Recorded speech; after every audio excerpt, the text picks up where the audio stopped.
ઈસવીસન 1947 ભારતને આઝાદી તો મળી ગઈ, પણ એની સાથે જ એક બહુ મોટો સળગતો સવાલ પણ સામે આવીને ઊભો રહી ગયો. સવાલ એ હતો કે સદીઓની ગુલામી અને પછી દેશના ભાગલાથી જે અર્થવ્યવસ્થા તૂટી ગઈ હતી એને ફરીથી પોતાના પગ પર ઊભી કેવી રીતે કરવી, એક નવા સ્વ રાષ્ટ્રનું ભવિષ્ય કેવી રીતે ઘડવું. આ બધા જ સવાલોનો જવાબ એક જ શબ્દમાં હતો: આયોજન. એકદમ સુનિયોજિત આયોજન.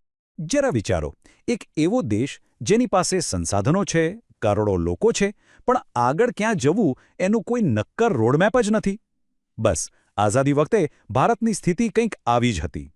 તો આ જબરદસ્ત પડકારનો સામનો કરવા માટે જે બ્લૂપ્રિન્ટ, જે નકશો તૈયાર કરવામાં આવ્યો, એ જ હતી ભારતની પ્રખ્યાત પંચવર્ષીય યોજનાઓ. તો ચાલો આજે આપણે આ ઐતિહાસિક સફર પર નીકળીએ અને સમજીએ કે આ યોજનાઓએ આપણા દેશનું આર્થિક ભવિષ્ય કેવી રીતે ઘડ્યું. તો આજના આ વિશ્લેષણમાં આપણે શું શું જોવાના છીએ? સૌથી પહેલાં તો આ યોજનાનો વિચાર આવ્યો ક્યાંથી, એના મૂળમાં જઈશું. પછી એના 6 મુખ્ય ઉદ્દેશ્યો કયા હતા એ સમજીશું. ત્યાર પછી શરૂઆતની યોજનાઓથી માંડીને નવી સદીના પડકારો સુધીની આખી સફર પર નજર કરીશું. અને હા, છેલ્લે એ પણ જોઈશું કે આ યોજનાઓનું રિપોર્ટ કાર્ડ કેવું રહ્યું. ચાલો તો શરૂ કરીએ આપણા પહેલા વિભાગથી: ભારત માટે એક યોજના ઘડવી. અને અહીં એક રસપ્રદ વાત છે. આપણને કદાચ એવું લાગે કે આ બધું આયોજન આઝાદી પછી શરૂ થયું હશે, ખરું ને? પણ ના, આર્થિક આયોજનનો પાયો તો આઝાદી મળ્યાના ઘણા વર્ષો પહેલાં જ બ્રિટિશ શાસન દરમિયાન જ નંખાઈ ચૂક્યો હતો.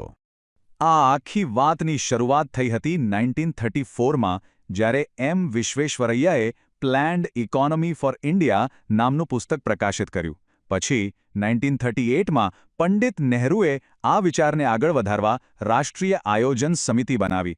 થોડા વર્ષો બાદ 1946માં એક સલાહકાર બોર્ડ બન્યું અને એમણે ભલામણ કરી કે દેશ માટે એક કાયમી આયોજન પંચ હોવું જોઈએ. અને આખરે એ ઐતિહાસિક દિવસ આવ્યો, 15th માર્ચ 1950, જ્યારે સ્વતંત્ર ભારતને પોતાનું આયોજન પંચ મળ્યું. તો સવાલ એ થાય કે આ આયોજન પંચ હતું શું? એકદમ સરળ ભાષામાં કહીએ તો એ દેશની થિંક ટેન્ક હતી. એમાં મોટા મોટા નિષ્ણાતો, અર્થશાસ્ત્રીઓ અને વહીવટી અધિકારીઓ હતા. અને આ પંચના અધ્યક્ષ કોણ? દેશના વડાપ્રધાન પોતે. એમનું મુખ્ય કામ હતું ભારત માટે આવનારા 5 વર્ષનો આર્થિક રોડમેપ બનાવવાનો. હા, એ જ સંસ્થા જેને આજે આપણે એક નવા સ્વરૂપમાં નીતિ આયોગ તરીકે ઓળખીએ છીએ. ઓકે, તો હવે આપણે આવી ગયા છીએ વિભાગ 2 પર: 6 મુખ્ય ઉદ્દેશો. જુઓ, કોઈ પણ યોજના બને ને એની પાછળ કેટલાક મૂળભૂત સિદ્ધાંતો હોય છે, કેટલાક લક્ષ્યો હોય છે. તો આપણી પંચવર્ષીય યોજનાઓ પાછળ એવા કયા માર્ગદર્શક સિદ્ધાંતો હતા? ભારત શું હાંસલ કરવા માંગતું હતું? ચાલો એના પર એક નજર કરીએ. આ જે 6 સ્તંભો છે ને, એને ભારતના આર્થિક આયોજનનો આત્મા કહી શકાય. કેમ કે લક્ષ્ય ખાલી વિકાસ કરવાનું નહોતું. ના, લક્ષ્ય હતું એવા વિકાસનું જે સૌનો હોય. એટલે કે દેશનો આર્થિક ગ્રોથ તો ઝડપથી થાય, પણ સાથે સાથે અમીર ગરીબ વચ્ચેની અસમાનતા ઘટે, દરેક હાથને કામ મળે એટલે કે પૂર્ણ રોજગારી મળે, દેશ જરૂરી વસ્તુઓ માટે બીજા પર નિર્ભર ન રહે એટલે કે સ્વાવલંબી બને, સાથે સાથે મોંઘવારી કાબૂમાં રહે અને શિક્ષણનો વિકાસ થાય. આ જ 6 સિદ્ધાંતો દરેક પંચવર્ષીય યોજનાનો પાયો બન્યા.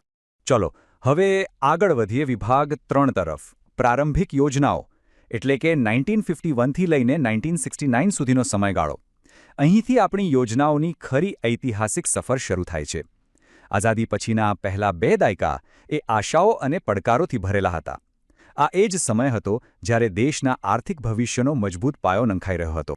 તો જુઓ, પહેલી યોજનાનું લક્ષ્ય એકદમ સ્પષ્ટ હતું: ખેતી, ખેતી અને બસ ખેતી. કારણ દેશના ભાગલા પડ્યા હતા અને સૌથી પહેલી જરૂરિયાત હતી લોકોને પૂરતું અનાજ પૂરું પાડવાની.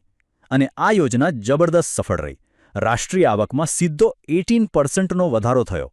પણ બીજી યોજનામાં આખી બાજી પલટાઈ ગઈ. फोकस 108। फ्रेंड्स, इस वीडियो को पूरा देखने के लिए आज ही फ्लेक्सी टीचर ऐप सब्सक्राइब करें, जहां आपको मिलेंगे animated videos, digital books, text book solutions, notes, DPP और क्विज। और हाँ, flexi teacher app mobile, TV और कंप्यूटर पर अवेलेबल है। और अगर आपके पास इंटरनेट नहीं है तो तुरंत ऑफलाइन सेट टॉप बॉक्स के लिए संपर्क करें। Flexi teacher, the one you needed.